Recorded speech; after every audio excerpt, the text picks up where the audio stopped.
week until my father-in-law's wedding and I don't have a dress. So here's the plan. On the 23rd, which is 1 week from now, I'm getting my nails done and I'm getting that Italian Riviera nail art trend. And because I don't have a dress and I'm gonna get my nails done in this Italian Riviera style, I figured, why not make an Italian Riviera-inspired dress? My thing for this is I wanted it to look like this dress that I just made for the Ren Fair that I went to. Actually, my tripod right now is looking like this because it has the wig that I was styling, and I just put the wig on my tripod. But look at this little masterpiece I've done here. Here is the dress that I'm talking about. So what I'm thinking of doing is just one solid color, but doing the bottom as that little like Italian Riviera pattern. I'll show you what I got. I'm just really obsessed with the construction of this. As you can see, I'm proud to show it to you up close, but I'm just not gonna put a sleeve on because we're gonna be in Kelowna and it's gonna be like 35 degrees. So I just ran to Fabricland and I already picked up this lovely sort of blue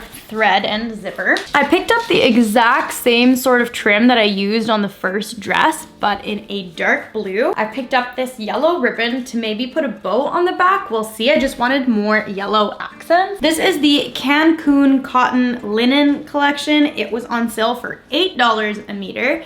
It is so soft, so light and airy. So I'm thinking this will be my lining as well, but I got 4 meters of this, which I know is a little outrageous, but whatever. And then for my accent piece, I found a lot of stuff with lemons, but it just was not the right color. A lot of it was mostly green, but what I did find was this. Now, I think that this is sort of giving what I wanted, and it's also, I think maybe a rayon, but it feels kind of similar to the Cancun cotton. I figured we would roll with that, and this would be the strip sort of on the bottom, and I'm thinking I'm gonna do the strap out of this as well. And then I got interfacing because you gotta have interfacing. So part of me is slightly afraid to reuse the same pattern that I used for this dress because I needed to do a lot of seam ripping and adjusting to get it to fit correctly. As you can sort of maybe see here, I had to put in like this little dart. I'm a little bit afraid that I'm gonna have to redo the same sort of thing with this. So we're gonna really go step by step and make sure that everything is fine because I only have 1 week to do this, not months with no commitment. Also, the pattern that I am using for this is the Loriana dress by Mau, I don't know, Mau pattern. It's a lot of pieces to cut out, but it is a great pattern. I don't know what happened last time. Maybe it's because I was using 2 materials, but if you look at all the reviews on Etsy, everybody says that they've had no problems with it at all. So it's me. Hi. I'm the problem, it's me. We shall see. I forgot how annoying it is to cut out all of these pieces because you have to cut out interfacing, main fabric, and then these are the lining pieces that I still haven't cut. Plus we still need to cut all the skirt pieces, but now I need to go iron on all the interfacing to all of these pieces. It is much later on in the day now, and I have finally, oh my gosh, let me try to show you. I have ironed on all of the interfacing pieces. It's not that it's a complicated dress per se, it's just that there's so many pieces to it. So it's just a little bit daunting in that sort of manner. I don't know if you guys think it's a horrible idea, but I'm thinking it might even be cute to do the top stitching afterwards in like a yellow or a dark blue. Let me know your thoughts, comments, and concerns on that. Actually, it doesn't matter because this video will come out after the dress is done. Ooh, what are your guys' thoughts on live streams? Because if I were live streaming, I could just be like, what should I do? And then we can just have like a nice little chit chat sort of sewing session. But I don't know, I've never really done anything like that. And I don't know that anybody would really watch. But anyway, with all of that said, I'm gonna start assembling the main body of the dress. I haven't cut out the lining at all yet, just because it's so many pieces to cut. I just wanted to cut and sew something just for like illusion of progress, I suppose. The other thing that I didn't tell you guys about is that I totally accidentally went into this buying non-fusible interfacing, so just like regular sew-on interfacing, which was a stupid idea. Why was it a stupid idea, you ask? Because I didn't actually know that that's what I had done until I tried to iron it on earlier and nothing was sticking. For good reason, because it wasn't iron-on interfacing. So that's lovely. So I'm finally sewing my pieces together. So I've just already gone ahead and sort of trimmed off any of that excess interfacing that didn't quite line up. And if you guys are new to my channel, the clicking you hear in the background is my dog's nails. Don't worry, she gets them groomed very often. And just like that, we've already got this beautiful front panel. Ooh, I'm obsessed. I'm gonna keep adding the panels on and then I'll let you know what's going on. But I really, really, really love this little like warm baby blue. I'm obsessed. We're actually painting our dining room a very similar color to this. I love it. And I also had a really good idea for what I wanna do for the skirt. It's gonna be a little bit of a change of plans. Stay tuned. That actually worked up pretty quickly. I know the lighting is horrendous. I'm sorry, but here is the front and back, I suppose. So it looks really great and it fits perfectly in the back once I put a zipper. But let me show you what sort of went wrong when I made this one and what I have to fix, I think, on this one as well. So the straps are supposed to kind of come into here, which on me is very wide. If you look at the photo that they use, the strap is definitely wide. It's just I wanted to hold more on myself. So what I had done on here is I made the straps connected to this sort of second panel. Like this is that middle panel, this is the second one, whereas they're supposed to be all the way back here.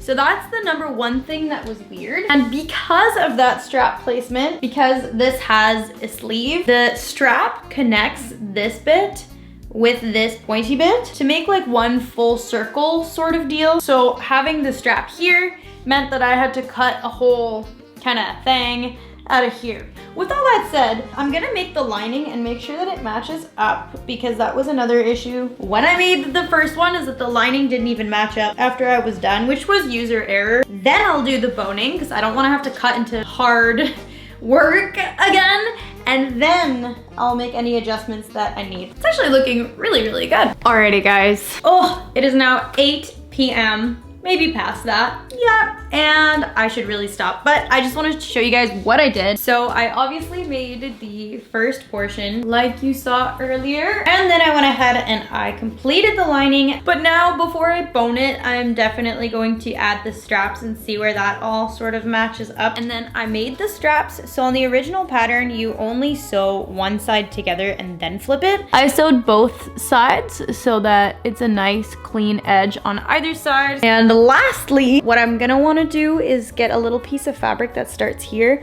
and goes around my shoulder and attaches in the back. But I'm too tired for that. I really need to eat something. That was my progress for today. I lied to you, I'm still going. I'm adding my boning in because I decided to order ramen because I couldn't be bothered to make myself food right now. I think the only thing I could make is like eggs because I ate everything else that was in the fridge. We're gonna just keep boning this thing because there's a lot to bone. We're just gonna keep on keeping on, really, until until the ramen arrives. It almost seems like I kind of tried this on. I don't know if it was just the material or the way I cut the last dress, but it almost seems as though... This is me editing. I don't know. Maybe it was the lack of food and the fact that I was on my like 8th hour of sewing, but the fact that I'm just talking to you guys and then sewing and then talking and then sewing and then talking after 2 words is making this very hard to edit. It almost seems as though this would fit when I try it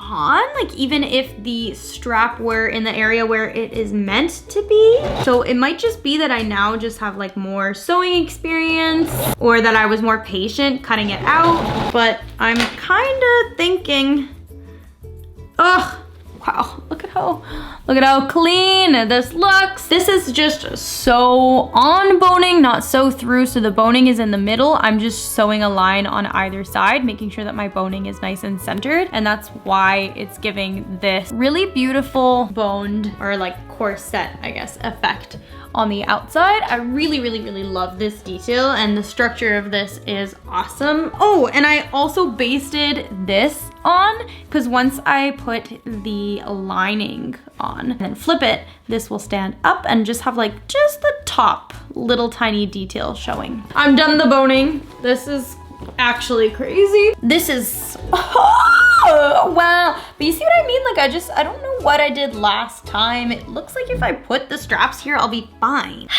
Good morning. It is the next day. I've got my coffee in my blue cup. And today the goal is to, well, I don't know what the goal is today. I'm actually leaving in about an hour and a half. I'm going paddleboarding with my mom, so I don't have much time, but I've been sort of thinking about this all night long. It's been keeping me up all night. So here's the plan. Before I attach sleeves on, I want to sort of map out like a cute little detail that'll go over my shoulders. So I've just cut out 2 rectangles that are about 19 inches long. I'm gonna be folding them essentially so that they like get sewn in half, I suppose. And then I'm going to sort of put like a little basting stitch here so that I can ruche it in. Okay, I've basted on all the like layers, strap, followed by little detail, followed by other like this. Does that make sense? Okay, I struggled to put the lining on a little bit. Oh my gosh. Oh my gosh. Oh my gosh. Okay, it worked. This turned out exactly how I wanted it with just like a little tiny bit of detail. I'm back and I'm sunburned. I'm about to cut the skirt. Now, because I'm gonna do tiers, I want them both puffy. So I'm gonna make 2 of the main skirt pattern with one being a lot shorter. It's gonna be a lot of fabric. It's gonna be a lot of gathers. I think I can do it. I forgot how much I hate using scissors to cut skirts. This looks like a giant, giant infinity scarf. Time to gather all of this. Here's kind of what that looks like. So like it's higher up on the hips because of the shape of that corset. I just wanted to show you guys sort of like a close-up of what I'm doing. So it's a lot of layers. I've got my layer underneath, so this is the right side of my corset.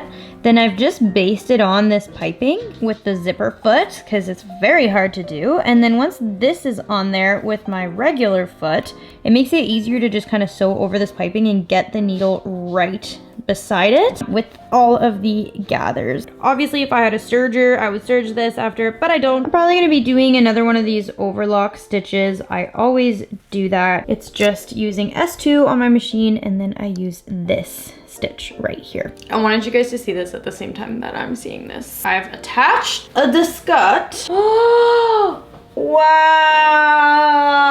Also, look at that detail. Okay, I don't know that I filmed anything yesterday, but I did put the zipper in. I got a little bit carried away, just making sure that the lining layer would fit. Everything looks really, really, really good. So I kind of just went in and I top stitched main portion and the lining so that nothing would roll over and it would stay nicely in place just to make it look a little bit more finished. But now the only thing left to do is for me to cut out the main skirt, which I guess is the lining skirt, and then put it onto the lining, hem the 2 layers, and then secure.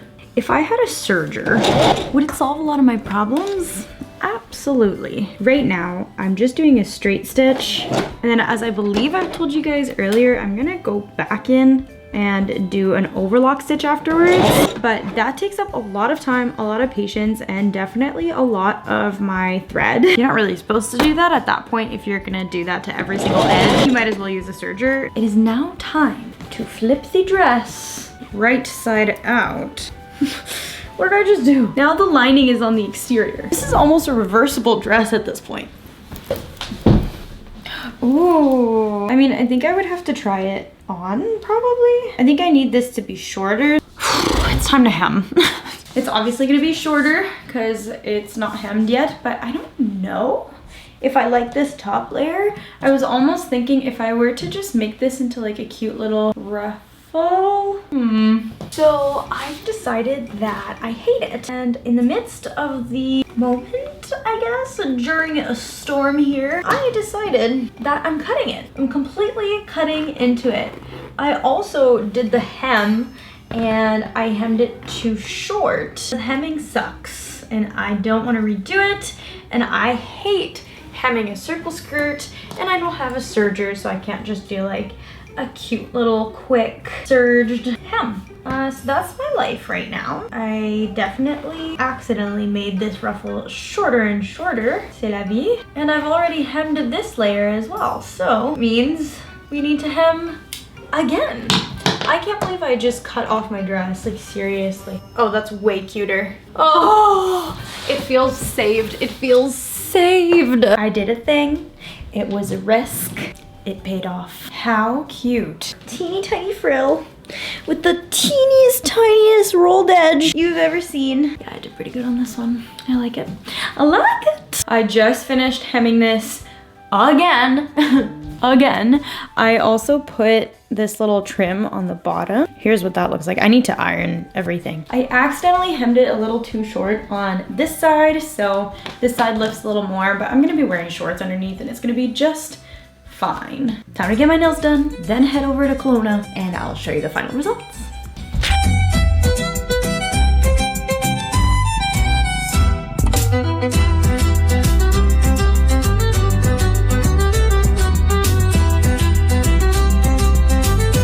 And that is it for this video. Thank you guys so much for watching. I'm actually pretty happy with the results of this, all things considered. I can't believe that I made this in like 3 days, 4 days maybe, on and off. It actually whipped up really, really quickly, so I'm definitely happy with it.